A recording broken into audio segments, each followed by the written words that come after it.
Hi everyone, welcome to my new cooking video. So আজকে আমি lemon tea কীভাবে ready করি সেটা আপনাদের সাথে শেয়ার করব। প্রথমে আমি গরম পানি করে এর মধ্যে দারচিনি আর লং জাল করে নিয়েছি। দেখতেই পারতেছেন কালারটা টোটালি এরকম চলে আসার পরে দেন আমি হাফ চামচ চা পাতা দিয়ে দিলাম। অ্যান্ড যখন একটা বলক আসবে, জাস্ট একটা বলক আসার পরেই আমি নামিয়ে ফেলি। আমি এত কড়া চা খাইতে পারি না। দেখছেন বলক চলে আসছে। অ্যান্ড দেন আমি লেবু আর মালটা কাট করে রেখেছিলাম।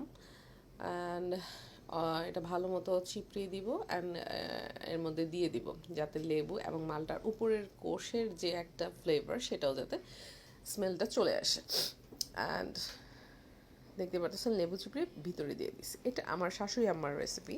সে সবসময় লেবু চিপড়িয়ে চার রং চার ভিতরে দিয়ে দেয়। এতে অনেক বেশি ফ্লেভার বেড়ে যায়। আমি এটা জানতাম না, এটা আমি আমার শাশুড়ি আম্মা থেকে জানতে পারছি। সিরিয়াসলি বিলিভ মি, ট্রাই করে দেখবেন। আর এইটা খাওয়ার পর আমার নাক খুলে যায়, আমার মাথা ব্যথা চলে যায়। সো অবশ্যই এটা ট্রাই করবেন। এখনও আবার নাকে সমস্যা হইতেছে ঠান্ডার, মানে ঠান্ডা আমার 12 মাস লেগে থাকে। সো আমি এটা ট্রাই করি সব সময়, আপনারাও ট্রাই করবেন। ওকে, অ্যান্ড দেখতেই পারতেছেন কালারটা কি সুন্দর আসছে। অ্যান্ড অবশ্যই এটা অনেক বেশি কার্যকরী ঠান্ডা লাগার থেকে ভালো হওয়ার উপায়। সো আপনারা সবাই ট্রাই করবেন এটা। অ্যান্ড সাথে আমি আমার বাচ্চার জন্য মালটা জুস করে নিয়েছি। অ্যান্ড এটার সাথে আমি যেটা খাবো সেটা হচ্ছে ঝাল চানাচুর। আমি এই চানাচুরটা খুব বেশি পছন্দ করি। এটা রং চা দিয়ে খেতে খুব মজা লাগে। এটা হচ্ছে বারবিকিউ চানাচুর, রুচি রুচি কোম্পানির।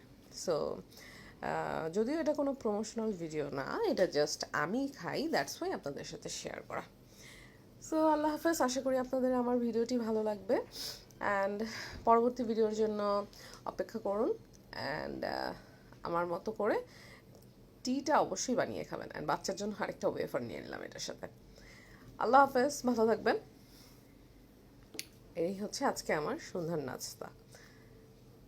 বাই বাই, আল্লাহ হাফেজ।